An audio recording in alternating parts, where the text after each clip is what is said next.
ಪ್ರಹ್ಲಾದ್ ಜೋಶಿಯವರು ಬಂದಾಗ ನಾನೇನು ಬಾಗ್ಲ ತೆಗಿಲಿಲ್ಲ ಅಂತ ಒಂದು ಸ್ಪಷ್ಟೀಕರಣ ಕೊಡೋಕ್ಕೆ ಇಚ್ಛೆ ಪಡ್ತೀನಿ. ಅವ್ರು ಬಂದಾಗ ನಾನು ಇರಲಿಲ್ಲ, ಆ ರೂಮಲ್ಲೇ ಇರಲಿಲ್ಲ. ನಾನು ರೂಮಲ್ಲಿ ಇಲ್ಲದೆ ಇರುವಾಗ ಹೆಂಗೆ ಬಾಗ್ಲ ತೆಗಿಬೇಕು ಅಂತ ನನಗೆ ಅರ್ಥ ಆಗೋದಿಲ್ಲ.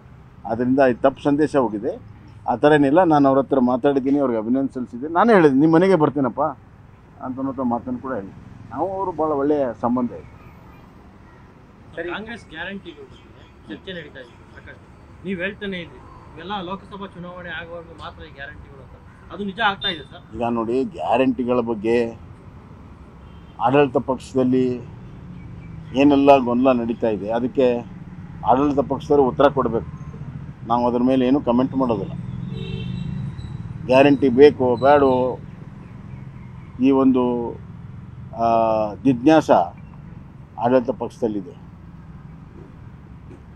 ಅದು ಒಂದೇ ಒಂದು ಮಾತು ಅದರಲ್ಲಿ ಭಾಳ ಸ್ಪಷ್ಟವಾಗಿರುವಂಥದ್ದು ಏನು ಅಂತಂದರೆ, ಈ ಗ್ಯಾರಂಟಿಗಳು ಕೇವಲ ರಾಜಕೀಯ ಲಾಭಕ್ಕಾಗಿ ಅವ್ರು ಮಾಡಿದ್ರು ಅನ್ನುವಂಥದ್ದು ಈ ಚರ್ಚೆ ನಡೆದಿದೆ. ನಮಗೆ ಲಾಭ ಕೊಟ್ಟಿಲ್ಲ ಗ್ಯಾರಂಟಿಗಳು ಲೋಕಸಭಾದಲ್ಲಿ ಅನ್ನುವಂಥ ಚರ್ಚೆ ನಡೆದಿದೆ. ಚುನಾವಣೆಯ ರಾಜಕೀಯ ಸಲುವಾಗಿ ಮಾಡಿದ್ರು ಅನ್ನುವಂಥದ್ದು ಈ ಚರ್ಚೆಯಿಂದ ಹೊರಬಿದ್ದಿದೆ ಅಂತ ಇಷ್ಟೇ ಹೇಳುತ್ತೆ.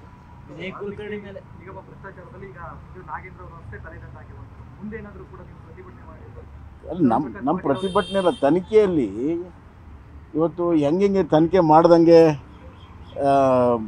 ಪುರಾವೆಗಳು ಸಿಗ್ತವೆ. ಅದರಲ್ಲಿ ಉನ್ನತ ಮಟ್ಟದವ್ರು ಇದ್ದರೆ ನೈತಿಕವನ್ನೇ ಒಟ್ಟು ಕೊಡಬೇಕಾಗ್ತದೆ. ಅವ್ರು ನಿರಪರಾಧಿ ಅಂತ ಹೇಳ್ಕೊಂಡಿದ್ದಾರೆ. ನಿರಪರಾಧಿ ಇದ್ದರೆ ಮತ್ತೆ ಬರ್ಬೋದಲ್ಲ. ಸರ್, ಘನತ್ಯಾಜ್ಯ ತೆಗೆದುಕೊಂಡು ಹೋಗಲು ಸರ್ಕಾರ 100 ರೂಪಾಯಿ ವಿಧಿಸ್ತಾ ಇದೆ ಸರ್ ಮಾಸಿಕವಾಗಿ. ಇದು ಯಾವ ಥರ? ಬೆಂಗಳೂರು ವ್ಯಾಪ್ತಿಲಿ ಅಂದರೆ BBMP ವ್ಯಾಪ್ತಿಲಿ ಬೇಕರಿ ಸೆಸ್ ಇದೆ, ಅದನ್ನು ಹೊರತುಪಡಿಸಿ ಮನೆಗೆ 100 ರೂಪಾಯಿ ಟ್ಯಾಕ್ಸ್ ಹಾಕಬೇಕು, ಸಂಖ್ಯೆ ವಸೂಲಿ ಮಾಡಬೇಕು ಅಂತ ನಿರ್ಧಾರ ಹಾಕಿದಾರ ಹಾಕಬೇಕು ಅಂತ ನಿರ್ಧಾರ ಪ್ರಸ್ತಾವನೆ ಇತ್ತು, ಕೈ ಬಿಟ್ಟಿದ್ರು ವಿರೋಧದ ನಡುವೆ. ಈಗ ಮತ್ತೆ ಶುರು ಮಾಡ್ತಾ ಇದ್ದಾರೆ. ನೋಡಿ, ಘನತ್ಯಾಜ್ಯ ವಸ್ತುವಲ್ಲಿ ಮೊದಲಿಂದನೂ ಕೂಡ ಬೆಂಗಳೂರಿನಲ್ಲಿ ವ್ಯವಸ್ಥೆ ಕೆಟ್ಟೋಗಿದೆ, ಎಡವಿದೆ. ಮತ್ತು ಘನತ್ಯಾಜ್ಯ ವಸ್ತು ಅದನ್ನು ನಿರ್ವಹಣೆಯಲ್ಲಿ ದುಡ್ಡು ಮಾಡುವಂಥ ಒಂದು ದಂಧೆಗಳು ಹಿಂದೆಲ್ಲ ನಡೆದಿದ್ದಾವೆ. ಎರಡನೇದಾಗಿ ಈ ರಾಜ್ಯ ಸರ್ಕಾರದಲ್ಲಿ ಹಣ ಇಲ್ಲ, BBMPಯಲ್ಲೂ ಹಣ ಇಲ್ಲ, ಸ್ಯಾಲ್ರಿ ಕೊಡೋಕ್ಕೆ ಹಣ ಇಲ್ಲ ಇಲ್ಲಿ BBMPಯಲ್ಲಿ. ಹೀಗಾಗಿ ಅವ್ರಿಗೆ ಕಸ ತೆಗೆಯೋದು ಕೂಡ ಭಾರ ಆಗಿದೆ ಅನಿಸುತ್ತೆ. ನನಗೆ BBMPಗೆ ಕಸ ತೆಗೆಯೋದು ಕೂಡ ಭಾರ ಆಗಿದೆ ಅಂತ ಅನಿಸ್ತಾ ಇದೆ. ಇದು ದುರ್ದೈವ. ಬೆಂಗಳೂರಿನ ನಾಗರಿಕರು ಯೋಚನೆ ಮಾಡಬೇಕು, ಎಂಥ ಸರ್ಕಾರ ತಂದಿದ್ದೇವೆ, ನಮ್ಮ ಕಸವನ್ನು ಎತ್ತುವಕ್ಕೆ ಸಾಧ್ಯ ಇಲ್ಲದಿರುವಂಥ ಒಂದು ಸರ್ಕಾರವನ್ನು ತಂದಿದ್ದೇವೆ ಅನ್ನುವಂಥದ್ದು ಬೆಂಗಳೂರು ನಾಗರಿಕರು ಚಿಂತನೆಯನ್ನು ಮಾಡಬೇಕು.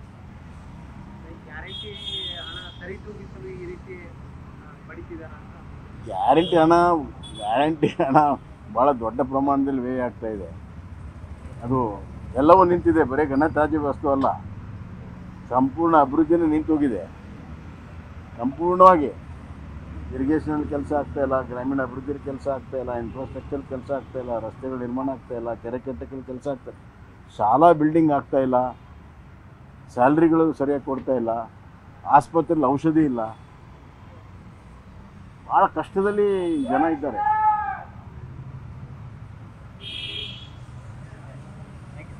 ಅಧೋಗತಿಗೆ ಹೋಗಿದೆ ಈ ರಾಜ್ಯ. ಇಷ್ಟೆಲ್ಲ ಆದರೂ ಏನಾಗಿಲ್ಲ ಅನ್ನೋ ರೀತಿಯಲ್ಲಿ ರಾಜ್ಯದ ಆಡಳಿತ ಮಾಡುವಂಥ ಮುಖ್ಯಮಂತ್ರಿಗಳು, ಉಪಮುಖ್ಯಮಂತ್ರಿಗಳು, ಸಚಿವ ಸಂಪುಟ ಸದಸ್ಯರು ಓಡಾಡ್ತಾ ಇದ್ದಾರೆ. ಸರ್, ಈಗ ನಿಮ್ಮ ಕ್ಷೇತ್ರಕ್ಕೆ ಯಾರು ಉತ್ತರಾಧಿಕಾರಿ ಅಂತ ಅದು ಪಕ್ಷ ತೀರ್ಮಾನ ಮಾಡುತ್ತೆ. ನಿಮ್ಮ ಕುಟುಂಬದಿಂದ ಯಾರಿಗಾದ್ರು ನಮ್ಮದಂತೂ ಯಾವುದು ಪ್ರಪೋಸಲ್ ಇಲ್ಲ.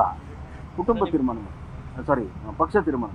ನಿಮ್ಮ ಮಗನ ಹೆಸರು ಕೇಳಿ ಸಹಜವಾಗಿ ಒಬ್ಬ ಮುಖ್ಯಮಂತ್ರಿ ಮಗ ಅಂದ್ರೆ ಕೇಳಿ ಬರ್ತದೆ. ಕೇಳಿ ಬಂದ ತಕ್ಷಣ ಏನು ಆಗೋದಿಲ್ಲ. ಇವೆಲ್ಲ ನಾವು ನೋಡಿದ್ದೀವಿ. ನೀವು ಸುಮ್ಮನೆ ಕಾಂಟ್ರವರ್ಸಿ ಮಾಡೋಕ್ಕೆ ಹೋಗಬೇಡಿ. ನಾನು ಭಾಳ ಸ್ಪಷ್ಟವಾಗಿ ಹೇಳಿದ್ದೇನೆ, ನಮ್ಮಿಂದ ಏನು ಅಪೇಕ್ಷೆ ಇಲ್ಲ. ಪಕ್ಷ ಯಾರು ಗೆಲ್ತಾರೆ ಅನ್ನೋದನ್ನು ಸರ್ವೆ ಮಾಡಿ ಅವ್ರು ತೀರ್ಮಾನ ಮಾಡ್ತಾರೆ. ಯಾರಿಗೇ ಕೊಟ್ಟರು, ಪಕ್ಷ ಯಾರಿಗೇ ಕೊಟ್ಟರು ಗೆಲ್ಲಿಸುವಂಥ ಕೆಲಸವನ್ನು ನಾನು ಮಾಡ್ತೀನಿ. ಉದಾಸಿಯವರ ಹೆಸರು ಕೇಳಿ ಬರ್ತಾ ಇದೆ, ಶಿವಕುಮಾರ್ ಅಲ್ಲಿ ಯಾರು ಪಕ್ಷ ಯಾರು ಕೊಡಲಿ, ಶಿವಕುಮಾರ್ ಉದಾಸಿ ಅವ್ರು ಕೊಡಲಿ ಅಥವಾ ಯಾರಾದರೂ ಕೊಡಲಿ, ಏನು ತಪ್ಪಿಲ್ಲ. ಕ್ಷೇತ್ರ ಕೈ ಬಿಟ್ಟು ಹೋಗಲ್ಲ ಸರ್, ಆತಂಕ ಸಹಜವಾಗಿ ಎಲ್ಲ ರಾಜಕಾರಣಿಗಳು. ಏನು ನನಗೆ ಯಾವ ಆತಂಕ ಇಲ್ಲ. ಅದು ವಿಶೇಷವಾಗಿ ನನ್ನ ಕ್ಷೇತ್ರ, ನನ್ನ ಬಿಟ್ಟು ಎಲ್ಲೂ ಹೋಗಲ್ಲ.